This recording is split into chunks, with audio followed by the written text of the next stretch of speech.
Hello everyone. आज हम BCom semester 6 statistic उसमें chapter number 3 theory of the games उसके आगे के सम देख रहे हैं। यहाँ पे आज हमने लिया है सम नंबर 6। सम नंबर 6 जो है उसकी डिटेल पेज नंबर 62 पे अवेलेबल है। क्या कहा है? The pay of matrix of the two player is given below.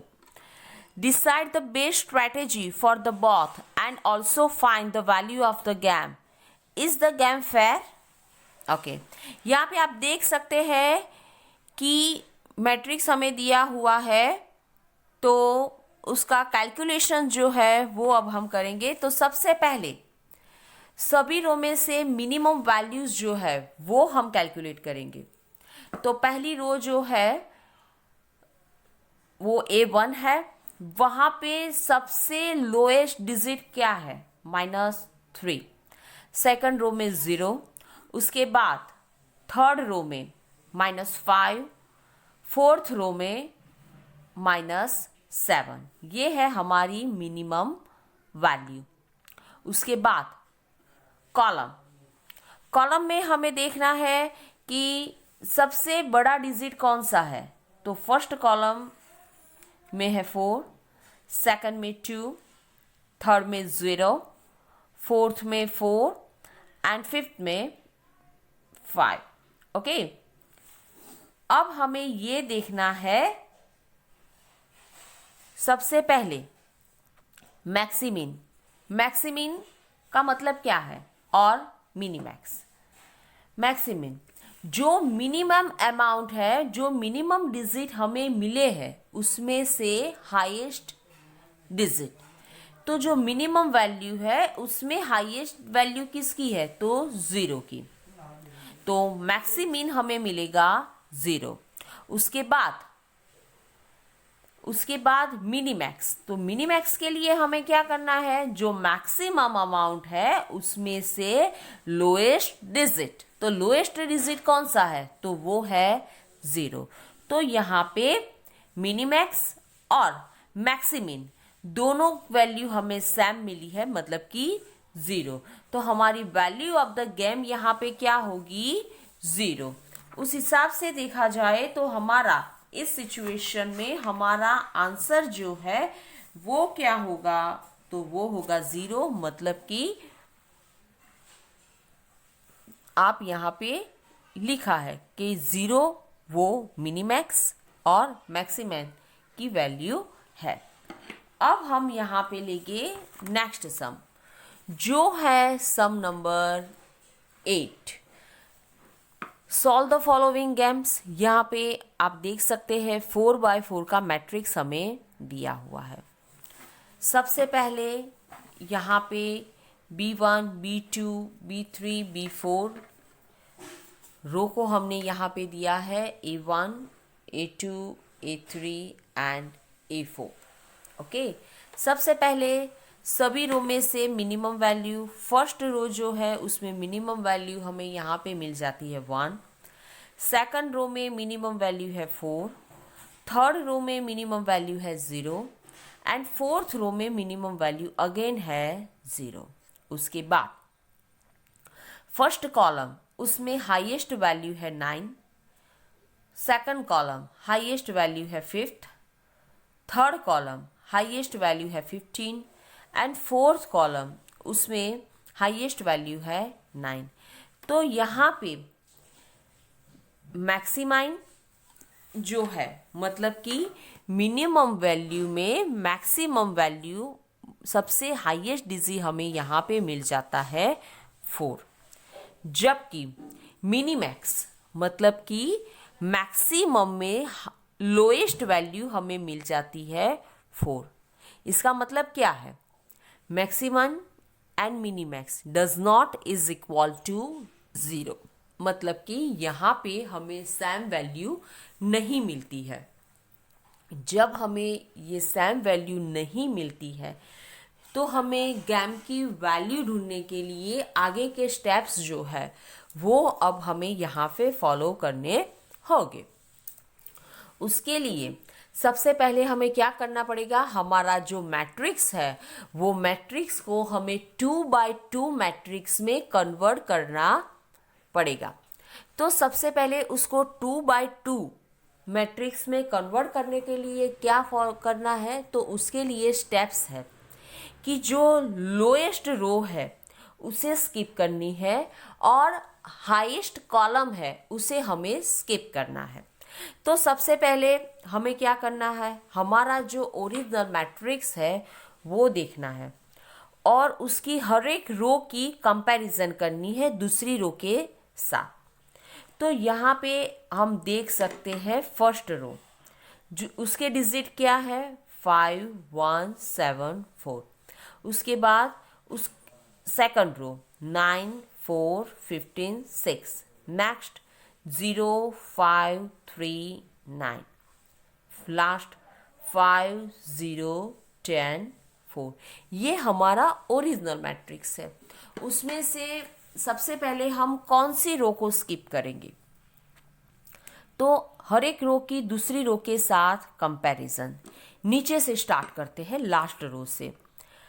Last row की थर्ड रो के साथ कंपैरिजन करें तो 5 की कंपैरिजन में 0 कम है, फिर यहाँ पे 0 है, यहाँ पे 5 है, यहाँ पे 10 है, यहाँ पे 3 है, यहाँ पे 4 है, यहाँ पे 9 है। तो उस हिसाब से देखा जाए तो इन दोनों के बीच में कंपैरिजन नहीं हो सकती। आगे फोर्थ की 2 के साथ करें तो आप यहाँ पे देख सकते हैं कि बड़ी है कोई छोटी है, तो इसी से उससे भी हम छोड़ रहे हैं। उसके बाद सेकंड रो है, उसकी हम फर्स्ट रो के साथ कंपैरिजन करे हैं। 9 की कंपैरिजन में 5 कम है, 4 की कंपैरिजन में 1 कम है, 15 की कंपैरिजन में 7 कम है, 6 की कंपैरिजन में 4 कम है। तो उस हिसाब से देखा जाए तो रो नंबर फर्स्ट जो है A1 रो जो है वो परफेक्ट मिल रही है। तो क्या करेंगे, सबसे पहले A1 रो जो है उसे हम स्किप करेंगे। A1 रो को जब हम स्किप करते हैं तो हमारा मैट्रिक्स क्या मिल जाता है, ये 3 रो फिर बच जाती है। ये स्टेप खत्म होने के बाद आगे है स्किप द हाईएस्ट कॉलम। अब ये मैट्रिक्स है उसमें से हाईएस्ट कॉलम हमें स्किप करना है। तो 9 0 5 4 0 5 15 3 10 एंड 6 9 4 सबसे हाईएस्ट रो। तो यहाँ पे देखा जाता है कि 15 सबसे बड़ा है, यहाँ पे 5 है, फिर अगेन 9 है, ये 3 है। आगे 5 0 4 उसकी कंपैरिजन में 3 है, यहाँ पे 3 जो है वो इन तीनों की कंपैरिजन में कम है, लेकिन ये 15 और ये 10 ये दोनों रो में इन तीनों की कंपैरिजन में ज़्यादा है, इसीलिए हम इसी कॉलम को चूज़ करेंगे क्योंकि मेजोरिटी इस कॉलम की ज़्यादा रहती है। तो अब नेक्स्ट स्टेप है उसमें B3 की कॉलम जो है उसे हम स्किप करेंगे। B3 की कॉलम जब हम स्किप करते हैं तो हमारा मैट्रिक्स 3/3 का रह जाता है। हमें गेम की वैल्यू ढूंढने के लिए 2/2 का मैट्रिक्स बनाना है, तो अभी ये स्टेप्स जो है वो आगे भी हम फॉलो करेंगे कि स्किप द लोएस्ट रो। ये जो मैट्रिक्स बचा है उसमें से लोएस्ट रो जो है उसे हमें स्किप करनी है। तो वो कौन सी है, तो देख सकते हैं 9 की कंपैरिजन में 5 0 है, 4 की कंपैरिजन में 0, 6 की कंपैरिजन में 4, तो ये सबसे लोएस्ट जा रही है। इसको देखें तो 9 की कंपैरिजन में ये कम है, लेकिन 4 की कंपैरिजन में 5 की वैल्यू ज़्यादा है, इसीलिए इस रो को यहाँ पे कंसिडर नहीं करेंगे। तो जो लास्ट रो है इसे हम स्किप करेंगे। तो इसे हम स्किप कर देते हैं जब ये कौन सी रो है, A4 की रो थी। उसको स्किप करने के बाद मैट्रिक्स हमारा कितना बचता है, तो ये 2 रो बच जाती है। अब 2/2 को मैट्रिक्स बनाने के लिए हाईएस्ट कॉलम अभी भी हमें कम करना पड़ेगा। तो 9 0 4 5 6 9, 9 के कंपैरिजन में 6 की वैल्यू कम है, लेकिन 0 की कंपैरिजन में 9 की वैल्यू ज़्यादा है। तो ये जो कॉलम है इसको हम यहाँ पे स्किप करेंगे। ओके, तो कॉलम B4 स्किप करने के बाद अब हमारा मैट्रिक्स क्या बच जाता है, 9045, मतलब कि 2x2 का मैट्रिक्स हमें यहाँ पे मिल जाता है। ओके, तो अब हम P1 का फॉर्मूला फॉलो करेंगे, A22 minus A21, A22 plus A11 bracket over minus A21 plus A12। अब फॉर्मूला में अमाउंट डालेंगे। क्या लिखा है, A22, ये A2 है, इसके 2 की वैल्यू है 5, माइनस A21, A2 और 1 की वैल्यू क्या है, वो है 0।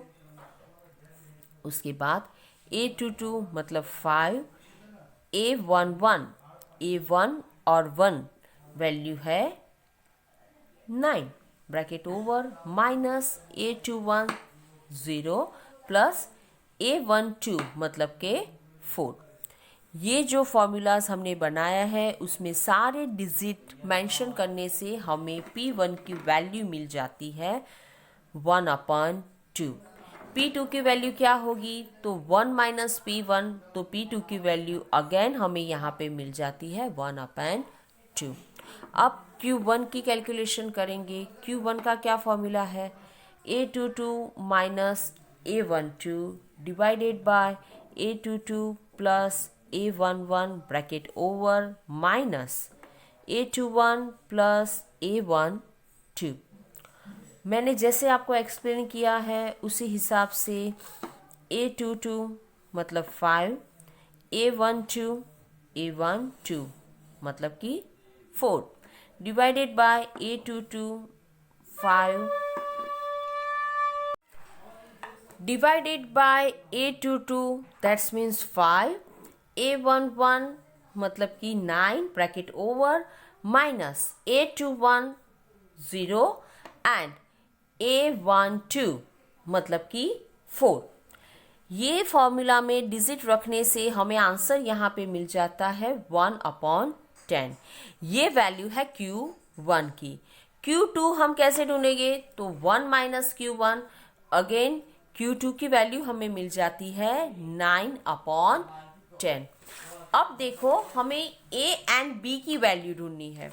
तो पहले हमें ये देखना है कि हमारा जो मैट्रिक्स था उसमें 9405 ये अमाउंट स्किप करते करते मैट्रिक्स 2/2 का हमें मिला था। तो मतलब कि हमें ये देखना है कि हमारा ओरिजिनल मैट्रिक्स था उसमें उसका प्लेस जो था वो कौन सा था। तो ये आप देख सकते हैं A2 B1 B2 A2, A3 B1 and B2 A3। Okay, तो ये मैट्रिक्स यहाँ से बचा था। तो अब हमें इसका आंसर लिखना है कि A की वैल्यू, तो देखो 9405 मतलब कि A1 की वैल्यू क्या हुई 0, A1 की वैल्यू 0, A2 इसकी वैल्यू हमें क्या मिली, जो P की वैल्यू है P1 की वैल्यू जिसे हम A2 की वैल्यू कंसीडर करेंगे मतलब कि 1/2। आगे क्या था A3, क्योंकि 0 यहाँ से बचा था ना, तो A3 मतलब कि P2 उसकी वैल्यू हमें मिल जाती है 1/2। A4 तो वो लाइन तो स्किप हो चुकी थी तो उसकी वैल्यू क्या होगी 0। अगेन B का मैट्रिक्स जो था वो क्या था, तो आप उसके देख सकते हैं कि B1 and B2, again B1 B2। Okay, तो B1 1/10 जो Q की वैल्यू है Q1 की, और B2 मतलब कि Q2 की वैल्यू है 9/10, उसकी भी 2 कॉलम मतलब कि D3 एंड B4 वो भी स्किप हो चुका था तो उसकी वैल्यू भी क्या होगी 0। ओके, अब आगे value of the game. Value of the game उसका क्या फॉर्मूला है, A22 into A11 divided by A22 plus A11 bracket over minus A12 into A21 divided by A12 plus A21।